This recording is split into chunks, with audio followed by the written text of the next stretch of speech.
Morning, YouTube. It is 7:45 in the morning. I just got home from work, working all night at the hospital, respiratory therapy life, and wanted to give you guys a 700-mile update on this thing. I've had it for about a couple of weeks now. Had a few issues here and there that I'll talk about, and just going to talk about briefly some of the mods that are coming, and hopefully I'll get to post those later up for you guys to see. Again, not a regular YouTuber, so forgive me on video quality or anything like that. And this is really taken on an iPhone. So, yeah, so here she is. Haven't washed her because it's been foggy like crazy, dipping into the low 30s. And sorry for the background noise because I do have a busy road behind me. Probably let's start off with something negative here. So, looking in here, this plastic piece right here, I didn't even notice until I sat in the passenger seat. It's like the flag is like peeking out, and this thing has like a ton, and I mean a ton of play in it, this whole piece. And looking at the other side, it's like really well seated, doesn't move, really firm, locked into place, really solid. So I think something's going on right here with this piece. Either I don't know, somebody's watching The Office on the assembly line and wasn't really paying attention. The only other real thing I kind of noticed was this part of the window switch right here bulges up. You can totally press down on it. Not a big deal. Obviously, I'm going to get those looked at by the dealer when I drop the truck off for the 1,000-mile oil change after that break-in period. All the doors right here at this section right here where the soft suede ends and this plastic starts, there's a gap there on all of them. Kind of just felt like somebody overlooked that on the design aspect. But not a big deal. Like I said, I'm being nitpicky, and totally not ashamed for being nitpicky. But here we are. Looking for a bed cover. Kind of settled on the backflip MX4 because you can operate the tailgate open and closed with the whole cover down. If anybody can recommend a different, better bed cover, tri-fold hard top, the tri-fold hardtop one, yeah, I'm all ears. What's also coming as a change is these gotta go, but I can't decide. I've picked the wheels. They're going to be the Fuel Blitz black machine tint ones, I think, but I'm not sure if I should go 18 on the rim and 33 by like a 33 by 11 and a half tall-ish, that kind of size, or if I should stay with the 20s and do a 33 by 11.5 with a 20. Reason I kind of don't want to go over the 33 is I don't want it to mess with the speedometer all that much. 33 and a half is probably the tallest I'd go, maybe 34. I had 34s on my 2018. And they, like, my truck noticeably went down in like fuel economy and kind of the get up and go, just a little bit, like just lost that edge because of the taller tires. So I'm not a huge fan of like 35s and 12 and a half or anything that really sticks out behind the fender.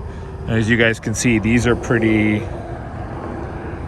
close. I mean, like maybe if they had like another inch or so out, I would be okay with that, but I don't want to go too crazy here. But yeah. Anywho, the other issue I had with the truck was I was driving to work one night, and it threw a charging system error, service now, which on the ride home it threw the error again. So I dropped it off at the dealer I bought it at. They played around with it for a couple days, and they're like, sorry, this truck is really new, so we're going to have to call Ford corporate directly, or whatever, the electrical engineers that worked on this truck and putting it together. And they told them to check 3 specific wire connectors for water intrusion, and apparently one of those 3 connectors wasn't fully plugged in. So they plugged it in, cleared everything, and it hasn't been back. Everything's been fine and dandy. Again, first 2021 production, tiny little issues. I mean, it's totally fine. Everything else quality wise has been absolutely great. The only other thing really I want to note is the Pro Power onboard. Love the feature. Think it's great to have, and that Ford knocked it out of the park with that.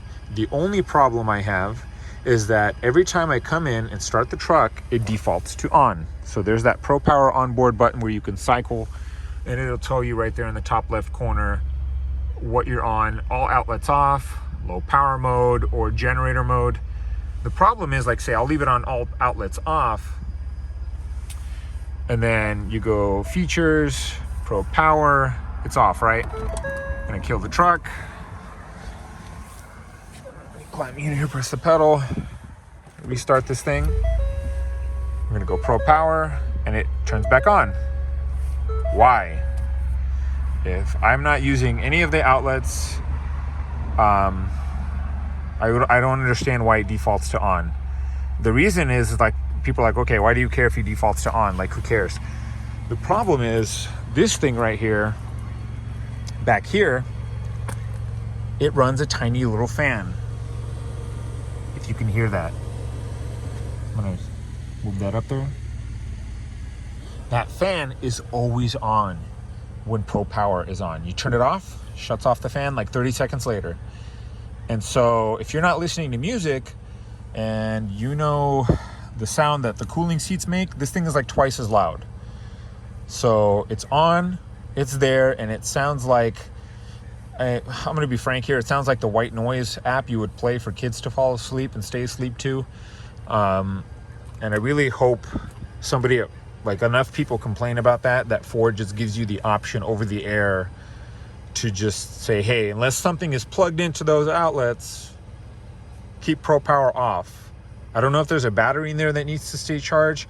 If that's the case, maybe they could reprogram it that it only turns on, you know, Pro Power when necessary. But I don't understand why they would need to have it on to charge the battery. Anyways, I'm sure there's a reason, but I hope if there isn't, that they can figure something out with that. Other than that, guys, this truck rides really quietly. The EcoBoost has a lot of get up and go. Really happy with it. Gas mileage, obviously, like 16 to highest of 19. Not as good as the 3.0 Power Stroke I had, but, you know, for the 3-something grand and everything I saved by not going with the Power Stroke, obviously it's going to take a while before I, you know, spend all that money in fuel. $3,000 extra over the difference. So other than that, the sound system is pretty nice. Everything ride quality is nice, no rattles. Suspension is super smooth. I hit some bumps on the freeway, and it really reminded me of like one of those like super soft Lincoln Continentals. It really plush, really soft, especially for a truck. I mean, if I was sitting in this thing and I closed my eyes, I would have thought I was in a high-end luxury SUV. I mean, it rides that smooth and soft. Really, other than that, I've enjoyed the truck. It's pretty nice. The only other thing to note really is I wish the approach feature where the power running boards come down wasn't as sensitive, because, or if I came up to the truck and I decided not to get in and it puts everything away, it kind of just, you know, it offered to get in like luxury style once or whatever, and then if I didn't take it, then just whatever, let it go.